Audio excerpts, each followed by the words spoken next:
US tech giant Qualcomm announced that Snapdragon Ride Flex SoC, which is the automotive industry's first scalable family of SoCs to simultaneously support digital cockpit and advanced driver assistance systems.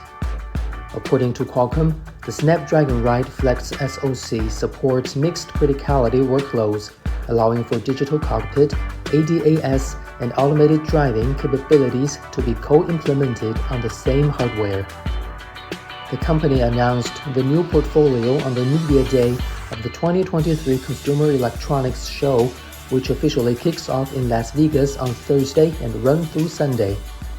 Qualcomm's Snapdragon Ride platforms are adopted by leading automotive companies to create safe, scalable, and updatable ADAS and automated driving solutions.